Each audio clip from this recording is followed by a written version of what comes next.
एकनाथ शिंदेनी वेळ मारून नेली असं काही लोक म्हणू लागले, परंतु काहींना वाटलं एकनाथ शिंदे आश्वासन देईल, ते पूर्ण करेल का, सरकार पूर्ण करेल का. पण आपल्या सगळ्यांना माहीत आहे आम्ही सरकार जे काय दीड वर्षामध्ये काम करतोय, जे घेतलेले निर्णय आपल्या समोर आहेत आणि प्रत्येक निर्णय जो घेतलेला आहे तो सर्वसामान्य माणसाच्या हितासाठी घेतला. शेतकरी, कष्टकरी, माता भगिनी, तरुण, ज्येष्ठ सगळ्यांसाठी. राज्यकर्त्याला कुठलाही वैयक्तिक लाभ होईल असा कुठलाही निर्णय आम्ही घेतला नाही. मी या ठिकाणी सांगू इच्छितो, जेव्हा आम्ही शपथ घेतली दोघांनी, तेव्हा आम्ही कॅबिनेट घ्यायचे असते, त्या कॅबिनेटमध्ये दोघंच होतो.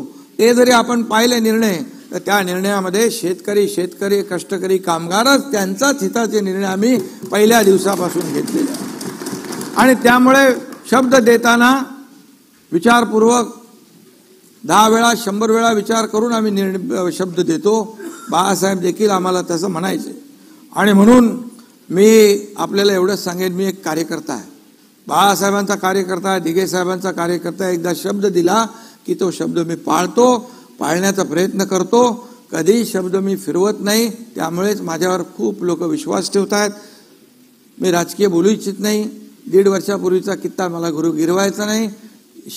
म्हणजे दिलेला शब्द पाळतो जयंतराव, म्हणून लोक विश्वास ठेवतात आणि म्हणून आज मी तो शब्द या ठिकाणी पाळतोय. एकदा शब्द दिला की तो मागे हटण्याचा माझा काही प्रश्न नाही.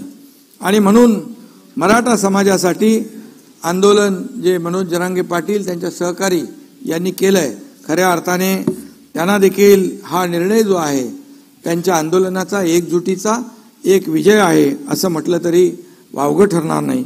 आणि म्हणून लाखो करोडो मराठा बांधवांनी आपल्या हक्कासाठी लढा देताना आजवर कधी संयम सोडला नाही. मागच्या वेळेस देखील देवेंद्रजी मुख्यमंत्री होते, त्यावेळेस देखील लाखांचे मोर्चे आले, आपण पाहिले, परंतु संयम कधी सुटला नाही.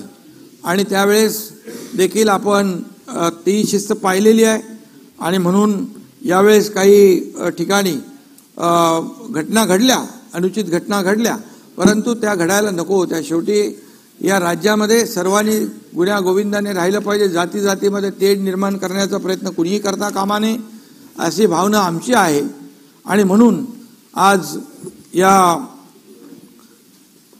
समाजाने देखील विश्वास ठेवला, त्याबद्दल देखील मी मनोज जरांगे पाटील आणि त्यांचे सहकारी जे आहेत त्यावेळेस उपोषण मागे घेतलं आणि आपल्याला पुढे जे काही निर्णय घेता येतील त्याप्रमाणे आपण पुढची प्रक्रिया सुरू केली. मराठा समाजाचा खऱ्या अर्थाने आणि त्यांच्या मगाशीच म्हणालो एकजूट आणि चिकाटी या आणि लढ्याचा हा विजय आहे. आणि म्हणून यामध्ये आता मी एवढंच सांगेन की मराठा समाजाने गेल्या 5-6 महिन्यात जे काही आंदोलनं केली ते आपल्या सगळ्यांना माहीत आहेत. आणि परंतु त्या आंदोलनाला एक धार प्राप्त झाली होती आणि सगळ्यांनाच आपण पाहिलं की सगळ्यांना त्याची चिंता होती. ही आंदोलनं आपल्या राज्याला किंबहुना आपल्या राज्याच्या विकासाला न परवडणारी आहेत. आणि म्हणूनच मी सुद्धा एक सर्वसामान्य शेतकऱ्याचा मुलगा आहे, मलाही त्याची भावना आहे, त्यांच्या वेदना मलाही समजतात. आम्ही अनेक लोक शेतकऱ्याच्या कुटुंबात जन्माला आलो, म्हणून तर शेतकऱ्यांशी संवाद साधणं, त्यांच्या बांधावर जाणं, शेतकऱ्यांना आज मी दुसरीकडे विषय जाऊ इच्छित नाही, परंतु सरकारने आज शेतकऱ्यांसाठी पण खूप मोठे निर्णय घेतलेले आहेत. आणि म्हणून मुख्यमंत्री झाल्यानंतर अनेक आघाड्यांवर काम करावं लागतं, अनेक आंदोलनं येतात, आता सगळ्यांनाच वाटतं आम्हाला आताच पाहिजे. अनेक वर्षापूर्वीचे प्रलंबित प्रश्न, अनेक वर्षापासूनचे असलेले प्रश्न देखील चुटकीसारखे सुटले पाहिजे अशी भावना असते. पण त्याला काही प्रक्रिया असते, कायदेशीर बाबी असतात, सगळ्या बाबी आपण लक्षात घेऊन त्या सोडवल्या पाहिजेत आणि त्याला वेळही दिला पाहिजे आणि तेवढा संयमही राखला पाहिजे. आणि म्हणून आम्ही मराठा समाजातील विद्यार्थ्यांना शैक्षणिक सवलती, शिक्षणासाठी आर्थिक मदत, त्यांच्यासाठी हॉस्टेल, ही सगळी व्यवस्था आपण केली होती अगोदर. आणि त्याचबरोबर आपण हेही केलं की शैक्षणिक आणि आर्थिक आणि सामाजिक दृष्ट्याही मराठा समाज जेव्हा मागे जातोय त्यावेळेस आपण त्यांना मुलांना शिक्षणामध्ये देखील इतर ज्या काही बाबी आहेत, मग सारथी आहे, आपलं अण्णासाहेब पाटील आर्थिक विकास महामंडळ आहे, चंद्रकांत दादा इकडे आहेत, त्यांची देखील उपसमितीमध्ये अनेक निर्णय त्यांनी घेतले आणि म्हणून या समाजाचा मागासलेपण दूर करण्यासाठी आरक्षण मिळवून देणे हाच पर्याय होता. त्यामुळे कोणत्याही परिस्थितीमध्ये आरक्षण मिळवून द्यायचा हा निर्धार आपल्या सगळ्यांचा होता आणि आपल्या सर्व माझ्या सहकाऱ्यांचा होता. नागपूर येथे हिवाळी अधिवेशनात आपण दोन्ही सभागृहांच्या सर्व सदस्यांनी मराठा समाजाला आरक्षणाची कशी गरज आहे हे 3 दिवसाच्या चर्चेमध्ये आपण मांडलं. या सभागृहामध्ये चर्चा झाली, मोठी चर्चा झाली आणि विशेष म्हणजे सर्व सभागृहाची मराठा आरक्षणास मजबूत संमती मिळाल्याने फेब्रुवारी 2024 मध्ये विधिमंडळाचं विशेष अधिवेशन बोलवून या विषयावर कायमस्वरूपी तोडगा काढण्यात येईल अशा प्रकारचं आपण जाहीर भूमिका घेतली. त्यावेळी माझ्यावर काही आरोपही झाले. फेब्रुवारी महिन्यामध्ये लोकसभेची निवडणूक आहे, मग आचारसंहिता लागेल, मग काय होणार, मग कसं होणार. परंतु शेवटी हा सगळा विचार करूनच आपण तो निर्णय घेतला होता आणि म्हणून आज ते अधिवेशन होतंय आणि म्हणून आजचा दिवस खऱ्या अर्थाने महत्त्वाचा आहे आणि आज तो दिवस आज आपल्या या मराठा समाजाला आरक्षण देण्यासाठी आपण मुकर्रर केला. त्याप्रमाणे आपण आज तो निर्णय घेतोय. माझ्यासह अध्यक्ष महोदय, देवेंद्रजी, अजितदादा आणि संपूर्ण मंत्रिमंडळ, मी मगाशी देखील म्हटलं 150 दिवस हे काय 1-2 दिवसामध्ये काम झालेलं नाही, त्याहीपेक्षा जास्तीचे दिवस लागले. 150 दिवस अहोरात्र हे सगळं काम सुरू होतं.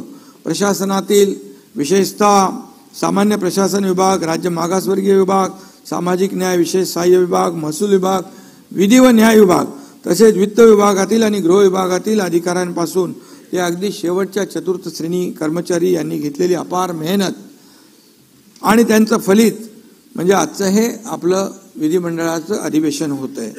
आणि यामध्ये जवळपास 3 ते 4 लाख लोक काम करत होते, दिवस रात्र काम करत होते. आपण त्याच्यामध्ये गोखले इन्स्टिट्यूट, टाटा इन्स्टिट्यूट असे अनेक लोकांची आपण मदत त्यामध्ये घेतलेली आहे.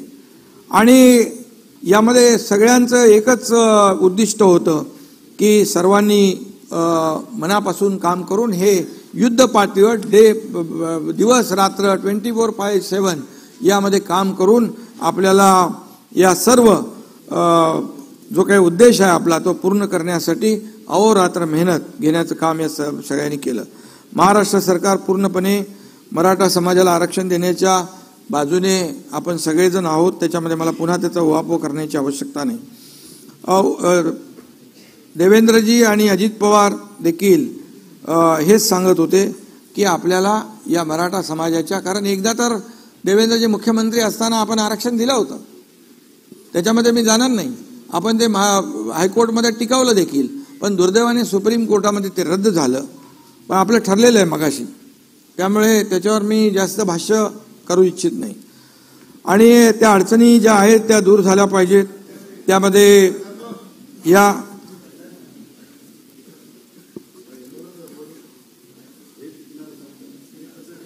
ठीक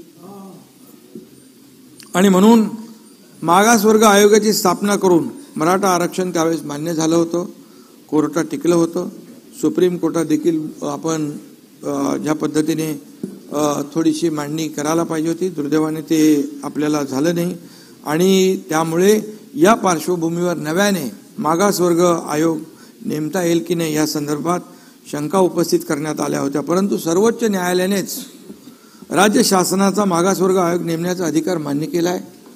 इंदिरा साहनी प्रकरणामध्ये घटनापीठाने जो निर्णय दिला त्याच्या परिच्छेद 550 मध्ये म्हटलंय, for the purpose and object that those communities who were earlier backward and advanced should be excluded and those communities who were earlier advanced and might have degraded into backward class should be included. Thus the state was fully entitled to appoint backward classes commission to collect relevant data and submit a report. हे आपल्याला कुठलंही असं बेकायदेशीर काम आपण करत नाहीये, पूर्णपणे कायदेशीर बाबी यामध्ये आपण पाहून या ठिकाणी आपण काम करतोय. त्यामुळे यासाठी आपण न्यायमूर्ती सुक्रे साहेबांच्या अध्यक्षतेखाली स्थापन केला मागासवर्ग आयोग. हा पूर्णतः वैध असून या आयोगाने अत्यंत काळजीपूर्वक आणि मेहनतीने निरगुडे राजीनामा दिला त्यांनी, आणि म्हणून आपण सुक्रे साहेबांचं अध्यक्षतेखाली काळजीपूर्वक आणि मेहनतीने तयार केलेला अहवाल शासनाने स्वीकारला ना. नाही, तुम्ही माझ्याशी बोला ना. शासनाने स्वीकारलाय. हे आरक्षण सुप्रीम कोर्टात टिकेल की नाही याबद्दल आतापासून शंका बाळगण्याचं कारण नाही. ना आपण पॉझिटिव्ह बोलूया, पॉझिटिव्ह चर्चा करूया. सगळ्यांची जबाबदारी आहे. हे सगळं आपण मराठा समाजाला जो आरक्षण देतोय ते टिकावं यासाठी सुप्रीम यामध्ये घटनेच्या 342A आणि 16(4) आणि 15(4) प्रमाणे नोकरी आणि शिक्षणामध्ये आरक्षण देण्याची घटनेत तरतूद आहे. त्यानुसार आयोगाने शिफारस केलेली आहे. या ठिकाणी मी हे नम्रपणे नमूद करू इच्छितो की नाना, आपलं राज्य नाही, 22 राज्यामध्ये आज आरक्षण 50% जास्ती आहे. तामिळनाडू 69%, हरियाणा 67%, राजस्थान 64%, बिहार 60%, गुजरात 59%, पश्चिम बंगाल 55%, आणखी 22 लोक आहेत. बिहारने 59% दिले, 69%. त्यामुळे आज आपल्याला मी एवढंच सांगतो, आपण जी 50% आरक्षणाची मर्यादा ओलांडली ते मगाशी तुम्हाला मी वाचून दाखवलं. कोर्टाने आपल्याला, सुप्रीम कोर्टाने पण ते आपल्याला अधिकार दिले आणि तो आपला अधिकार आहे. आणि म्हणून यामध्ये आपण हा जो कायदा करतोय तो पूर्णपणे टिकेल आणि कायदेशीर निकषावर टिकून राहील या बाबतीमध्ये आपण शंका बाळगण्याचं कारण नाही. आपण खात्रीपूर्वक या ठिकाणी तो टिकूया. त्याचबरोबर आपण या सर्व ज्यांच्या या आंदोलनामध्ये काही लोकांचा मृत्यू देखील झालेला आहे आणि त्यांच्या कुटुंबियांना देखील आपण आर्थिक मदत देखील सरकारने केली ऑलरेडी. पण ती सरकारने शेवटी माणसाला तर परत आणता येत नाही आणि घरातलं करता धरता माणूस गमावल्याचं दुःख ते कधी भरून काढू शकत नाहीत. किती आपण मदत केली तरी सुद्धा त्या कुटुंबियाच्या बद्दल मी राज्य सरकारच्या वतीने मुख्यमंत्री म्हणून संवेदना व्यक्त करतो. यावेळी नागपूर येथे झालेल्या विधिमंडळाच्या हिवाळी अधिवेशनात मी सविस्तर पूर्णपणे बोललो आहे आणि आपण 4 दिवस या परिस्थिती अतिशय गांभीर्यपूर्वक आणि पोटतिडकीने मतं आपल्या सगळ्या सभागृहाच्या सदस्यांनी मांडलेली आहेत. आणि म्हणून आपल्या सगळ्यांची भावना एकच आहे. त्याच्यामध्ये पुन्हा काही मला सांगण्याची आवश्यकता नाही. ओबीसी किंवा अन्य कुठल्याही समाजाच्या आरक्षणाला धक्का न लावता मराठा समाजाला कायद्याच्या चौकटीत बसणारं आणि कायद्याच्या चौकटीत टिकणारं आरक्षण मिळायला पाहिजे. ही भावना सरकारची आहे, तुमची आहे, सगळ्यांची. आणि आजवर देखील मराठा, मी राजकीय बोलू इच्छित नाही, परंतु मराठा समाजाचा इथं म्हणजे सगळ्यांनी त्याचा फायदा घेतलेला आहे. परंतु समाज आजपर्यंत या सुविधांपासून वंचित राहिला, हे देखील दुर्दैव आहे. आणि म्हणून मी या पुन्हा त्याचं इथे काही भाष्य करू इच्छित नाही की देवेंद्रजींनी दिलं मग कोर्टात टिकलं मग सुप्रीम कोर्टात गेलं, ते जाऊ दे, आता गेलं ते. आता अशा कुठल्याही गोड दिवशी आपण आपलं तोंड कडू करून घेऊया नको. सगळ्यांनी चांगलं बोलूया. आणि म्हणून मी अभिमानाने या ठिकाणी सांगतो की 2.25 वर्षापूर्वी सत्ता हाती घेतल्यानंतर या महायुती सरकारने ठरवलं होतं की मराठा समाजाला आरक्षण देण्याचा निर्णय आपण घेऊया. आणि म्हणून ही मागणी का आता पुढे आलेली नाही. छत्रपती शाहू महाराजांनी त्यावेळी आरक्षणामध्ये मराठा समाजाचाही समावेश केला होता. 40-45 वर्षापासून मराठा बांधव आरक्षणासाठी लढा देतोय. आणि म्हणून आज यांची मी आठवण करेन. स्वर्गीय अण्णासाहेब पाटील यांनी दिलेलं बलिदान देखील आहे. ते बलिदान देखील, त्याचाही विचार या ठिकाणी केलेला आहे आणि आमच्या सरकारने त्यांचं बलिदान देखील व्यर्थ जाऊ नये ही भावना देखील आहे. आणि म्हणून काही वर्षापूर्वी खूप मोठे मोर्चेही झाले. 56 आपल्याच काळामध्ये तेव्हा 56 क्रांती मोर्चे राज्यामध्ये निघाले. आम्ही सगळे त्याचे साक्षीदार, आपणही साक्षीदार होतात. आणि त्यामध्ये गेल्या सरकारमध्ये तर छत्रपती संभाजीराजे यांनी देखील आझाद मैदानावर आमरण उपोषण केलं होतं. त्यांच्याशी देखील चर्चा करून मराठा आरक्षणासाठी जे काही करता येईल, म्हणजे आरक्षण देण्यापूर्वी जे काय करता येईल त्यांना ओबीसी प्रमाणे सवलती देणं, मुलांना शिक्षणामध्ये सवलती देणं, नोकऱ्यांमध्ये जे काय आपण सारथी, अण्णासाहेब पाटील आर्थिक विकास महामंडळ त्याच्यातून आपण मदत करणं, हे आपण त्याप्रमाणे करत होतो. आणि काही निर्णय घेतले पण आपण. त्यांनी देखील त्यावेळेस म्हटलं होतं की सर्वात आधी मराठा समाज हा सामाजिक आणि शैक्षणिक मागास कसा आहे हे सिद्ध करावं लागेल. कोर्टाने त्यांना मागास नाही फॉरवर्ड म्हटलं होतं आणि म्हणून पूर्णपणे या सगळ्या बाबींचा विचार करून या ठिकाणी आम्ही काम केलंय. आणि म्हणून सप्टेंबर 2022 मध्ये चंद्रकांत दादा यांच्यावर उपसमितीची जबाबदारी आपण दिली आणि त्यांनी देखील ऑगस्ट 22 मध्ये अधिसंख्य पदांची निर्मिती आपण केली आणि 21 सप्टेंबर 2022 रोजी शासन निर्णय करून त्यामध्ये देखील त्याची अंमलबजावणी केली. त्यावेळी देखील ते सोपं नव्हतं. जवळपास 5,000 लोक, 5,000 तरुण ज्यांचं सिलेक्शन झालं होतं परंतु त्यांना अपॉइंटमेंट मिळाली नव्हती, ते देखील आपल्या सरकारने त्यांना अपॉइंटमेंट दिली.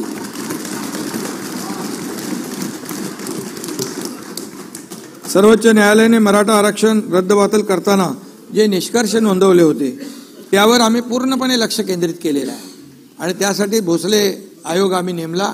भोसले आयोगाने, जस्टिस भोसले आयोगाने त्याच्यावर पूर्ण अभ्यास केला आणि ज्या काही त्रुटी आहेत त्या पूर्णपणे, त्याच्या ज्या काही ऑब्झर्वेशन नोंदलेल्या आहेत त्या सगळ्याची पूर्ण बारीक सारीक माहिती आपण घेतली आणि त्यामुळे राज्य मागासवर्ग आयोगाचे गठन करून मराठा समाजाचे मागासलेपण सिद्ध करण्यासाठी फेर सर्वेक्षण करून एम्पिरिकल डेटा संकलित करण्याचा निर्णय आपण घेतला.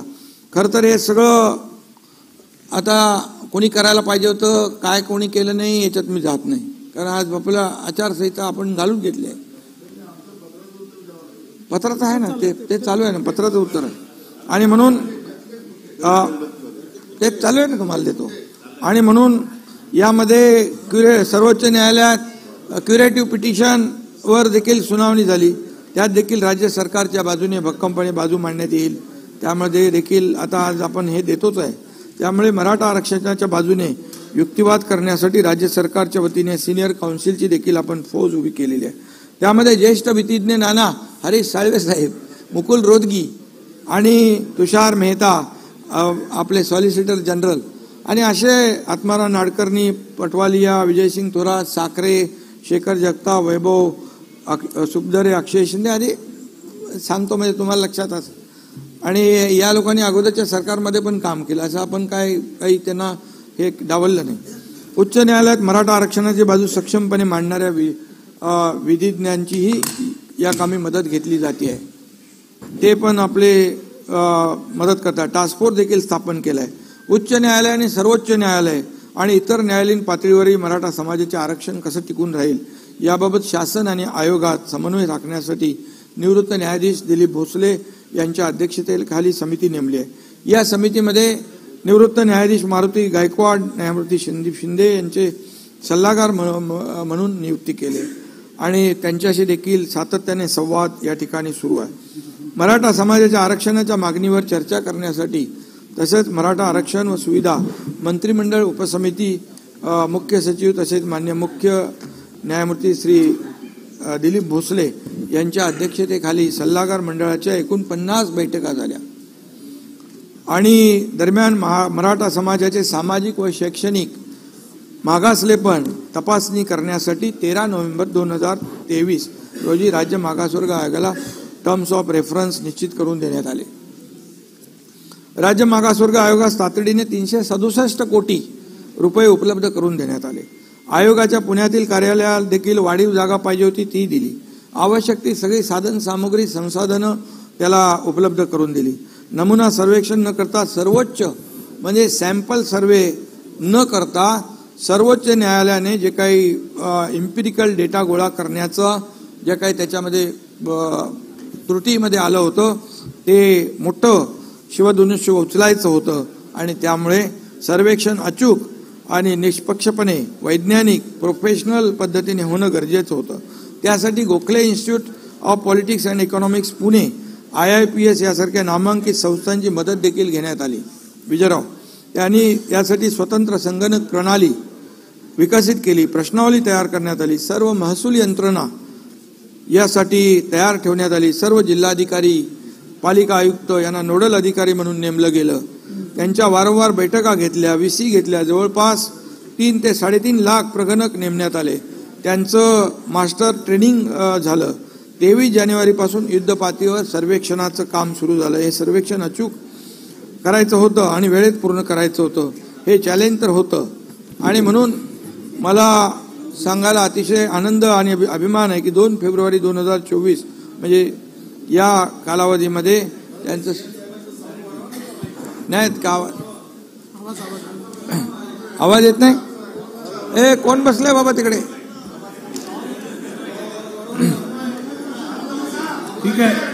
ठीक आहे करूया. आवाज वाढलेला आहे.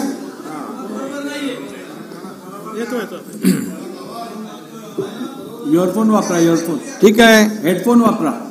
मी सगळ्या ज्या काही तांत्रिक अडचणी सुरुवातीच्या तक्रारी त्यामध्ये दूर केल्या. या सभागृहाच्या माध्यमातून राज्य मागासवर्ग आयोगाचे अध्यक्ष निवृत्त न्यायमूर्ती सुनील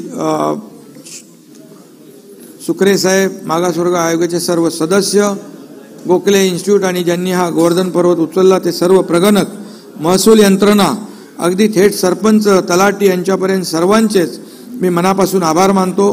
त्यांना मनापासून धन्यवाद देखील देतो. हे काम निश्चितच जबाबदारीचं आणि आव्हानात्मक होतं. एखाद्या समाजाला न्याय देण्याचं काम 16 फेब्रुवारी रोजी माननीय सुनील सुकरे साहेबांनी हा अहवाल वर्षा येथे आम्हाला सुपूर्द केला.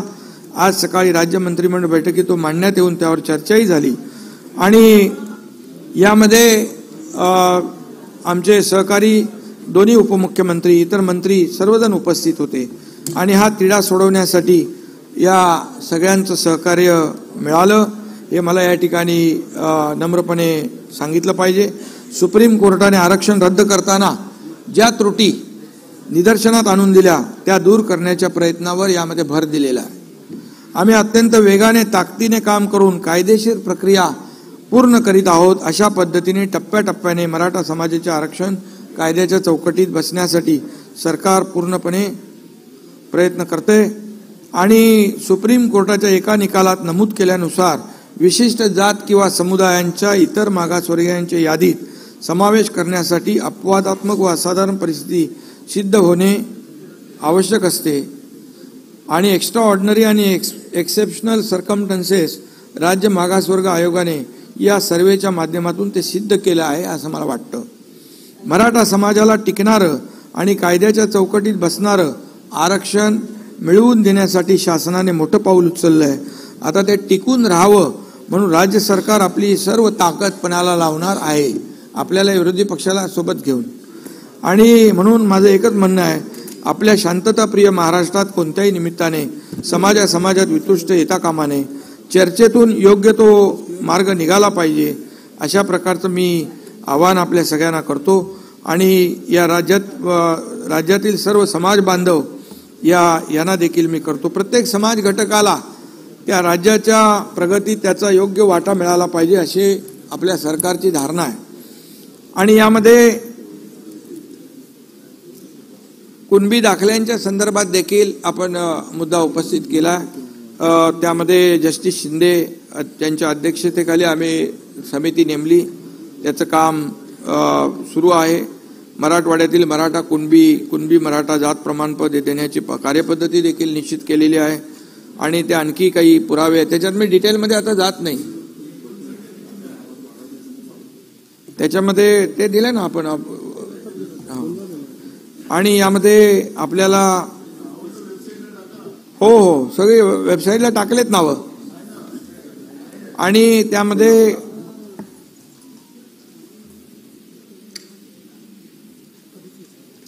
अधिसूचना आपण जी काढली होती त्या अधिसूचना देखील संपूर्णपणे मराठा समाजाच्या नेत्यांनी पूर्ण वाचली होती आणि त्या अधिसूचनेमध्ये आता अधिसूचना काढल्यानंतर 16 तारखेपर्यंत त्याला सूचना हरकती होत्या आणि नाना 6 लाख हरकती आलेल्या आहेत.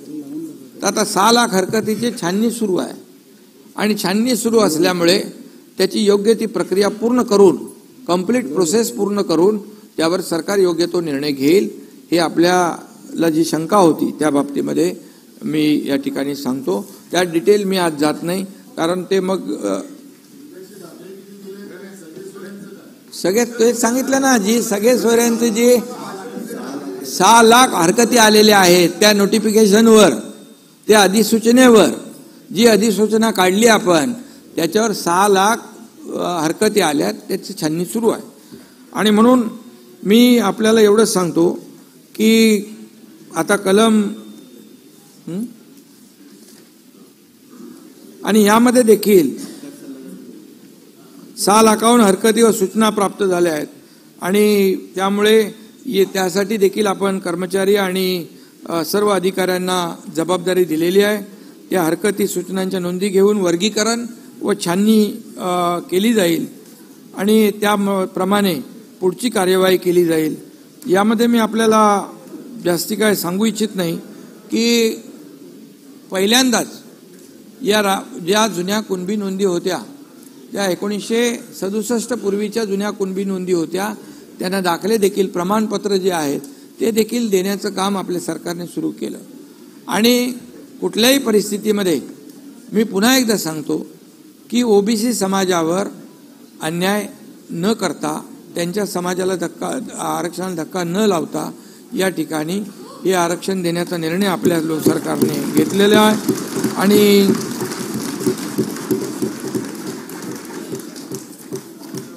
आणि मी डिटेलमध्ये आता त्याच्यामध्ये जाऊ इच्छित नाही. जो कायदाच आहे 2000चा कायदा, त्याचे 2012ला रूल्स झाले, नोटिफिकेशन पण आपण काढले, त्याच्या आधारावर केलं. या कायद्यामध्ये याच्यामध्ये नियमामध्ये सुटसुटीतपणा स्पष्टता आणण्यासाठी आपण ते केलंय. तुम्ही ते पूर्ण नीट वाचून बघा. त्या वाचून बघितल्यानंतर तुम्हाला ते कळेल की ते नोटिफिकेशन काय आहे. आणि त्या नोटिफिकेशनवर पूर्णपणे आज 6 लाख आक्षेप आलेले आहेत आणि त्यामुळे त्याच्यावर पूर्ण छाननी केली जाईल. मी मनोज जरांगे पाटील आणि त्यांच्या सहकाऱ्यांना देखील विनंती करतो की हे मराठा आरक्षण देण्याचा निर्णय देण्याची शपथ आम्ही घेतल्यानंतर 3 महिन्यामध्ये हे मराठा आरक्षण दिलेलं आहे.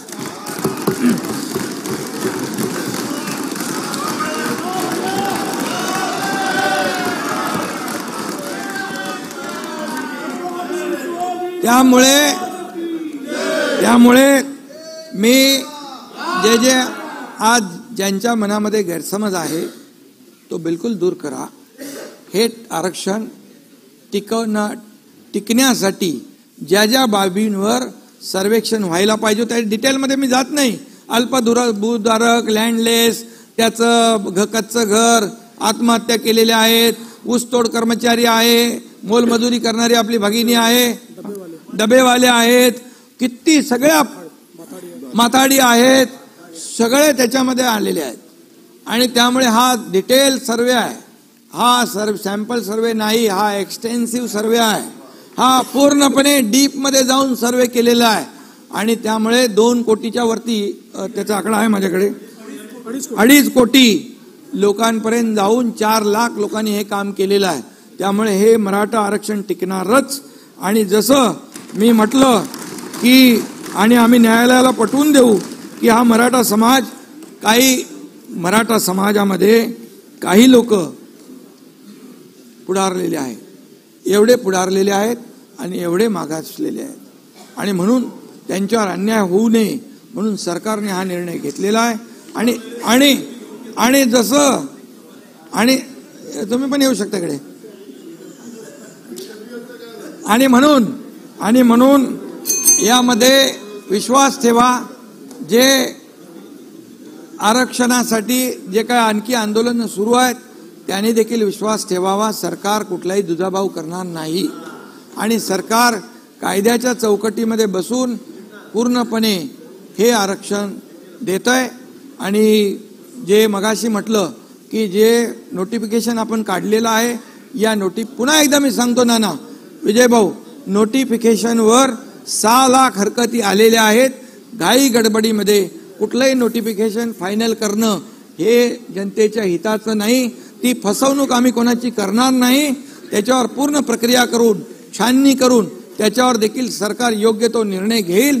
आणि म्हणून आंदोलनकर्त्यांना देखील मला विनंती करायची आहे, जसं सरकार बोलतं तसा निर्णय घेतं हे मराठा आरक्षणाच्या वरून आजच्या निर्णयावरून त्यांनी देखील समजून घेतलं पाहिजे. आणि संयम राखला पाहिजे. कारण आणि शेवटी समाज आणि सरकार असं काय वेगळं आम्ही मानत नाही. आणि म्हणून यामध्ये ज्यांच्यावर गुन्हे दाखल झाले होते, जे किरकोळ म्हणजे लोकशाहीमध्ये आपण आंदोलनं करतो त्याप्रमाणे आंदोलन ज्यांनी केलं त्यांचे पण आम्ही गुन्हे मागं घेतले. ज्यांनी मालमत्तेचं नुकसान केलंय, ज्यांनी कोणाला इजा केलेली आहे, हे तात्काळ आपल्याला त्याचं वर्गीकरण आपण केलेलं आहे. आणि म्हणून जे आम्ही बोलतोय ते सरकारने केलेलं आहे, करून दाखवलेलं आहे. आणि त्यामुळे आंदोलनकर्त्यांनी देखील सरकारवर विश्वास ठेवण्याची आवश्यकता आहे, संयम बाळगण्याची आवश्यकता आहे. आणि म्हणून मी आपल्या सगळ्यांच्या वतीने जे आज मराठा समाजाला आरक्षण देण्याचा जसा निर्णय आपल्या सरकारने घेतला तसा निर्णय इतर जे काही मुद्दे आहेत त्या बाबतीत देखील सकारात्मक पद्धतीने घेईल, कुठल्याही समाजावर अन्याय न करता. आणि म्हणून मी आपल्या सगळ्यांना एवढंच सांगतो की या आपल्या सभागृहाला देखील विनंती करतो की एकमताने आजचं हे मराठा समाजाला आरक्षण देण्याचा आपण जो निर्णय घेतलेला आहे त्याला एकमताने आपण मान्यता देऊया आणि एकमताने हे विधेयक मंजूर करावं अशा प्रकारची विनंती मी आपल्याला करतो. घेतलेला निर्णय अतिशय धाडसी निर्णय आहे, ऐतिहासिक निर्णय आहे आणि हा टिकणारा निर्णय आहे. ही जबाबदारी आम्ही सरकारची आहे. धन्यवाद. तुम्ही पाहत आहात विस्टा न्यूज मराठी.